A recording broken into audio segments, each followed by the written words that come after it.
ടീച്ചറെ ഞാൻ ടീച്ചറെ കാണിച്ചിട്ടിരിക്കായിരുന്നു. എന്താ അത്ഭുതം സംഭവിച്ച് ഇങ്ങനെ ആയിക്കിട്ടെന്ന് വിചാരിച്ചില്ല.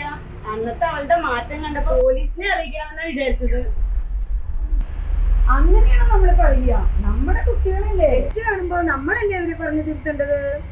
എന്റെ ടീച്ചറെ, എനിക്കൊരു നിവർത്തി ഉണ്ടായിരുന്നില്ല. ഞാൻ എന്തെങ്കിലും പറഞ്ഞ് മനസ്സിലാക്കി കൊടുക്കാന്ന് വെച്ചാ അവൾ കേൾക്കൂല്ലായിരുന്നു. അവളുടെ അച്ഛൻ കിടപ്പിലായിട്ട് 8 വർഷമായി. ഈ കുടുംബം എങ്ങനെ കേണെന്ന് എനിക്കേ അറിയൂ.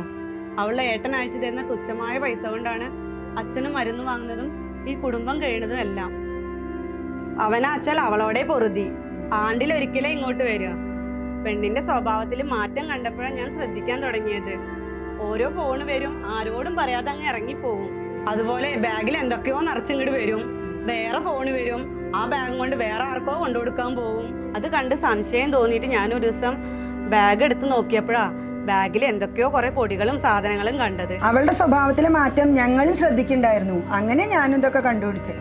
പെണ്ണിന്റെ കയ്യിൽ പൈസ കണ്ട് ചോദിച്ചപ്പോ പെണ്ണ് എനിക്കും തന്നു കുറച്ച്. ഞാൻ പറഞ്ഞു, നേരുള്ളതാച്ചാ മതി എനിക്കെന്ന്. അവള് പറഞ്ഞു അവൾക്ക് ആവശ്യമുണ്ടെന്ന്. ഇതൊക്കെ ആരോടെങ്കിലും പറഞ്ഞ ചാവുന്നൊരു ഭീഷണി. എന്തെങ്കിലും പറഞ്ഞ് മനസ്സിലാക്കാൻ നിന്നാ തള്ളവൈബാന്നൊരു പറച്ചിലും. ഇനി അങ്ങനെയൊന്നും ഉണ്ടാവില്ല. അവളെ എല്ലാം പറഞ്ഞ് മനസ്സിലാക്കിയിട്ടുണ്ട്. നിങ്ങൾ വിഷമിക്കണ്ട കേട്ടോ, അവള് നല്ല കുട്ടിയോ. ടീച്ചർ പുണ്യാ ചെയ്തത്. എന്താ എങ്ങനെയെന്നൊന്നും ഞാൻ ചോദിക്കണില്ല.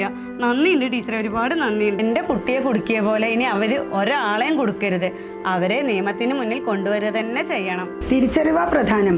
ഇപ്പൊ അവൾക്ക് അതൊക്കെ മനസ്സിലായിട്ടുണ്ട്. എളുപ്പത്തിൽ പൈസ ഉണ്ടാക്കാന്ന് കരുതി അവരന്ന് കൂട്ടുകൂടിയപ്പോൾ അതൊക്കെ നല്ലതാന്നാണ് അവള് കരുതിയത്. ഇനി അവൾ അതിലേക്കൊന്നും പോവില്ല.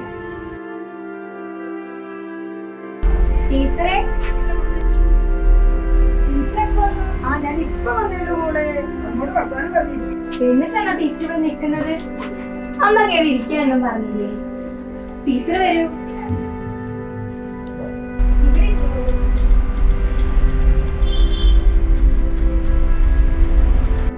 ഇത് എനിക്കാണോ ടീച്ചറെ?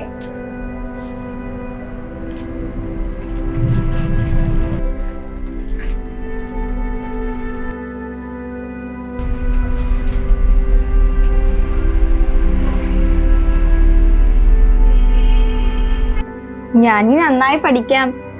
മുൻപത്തെ പോലെ നല്ല ആക്റ്റീവ് ആവുകയും ചെയ്യാം. പ്രോമിസ്.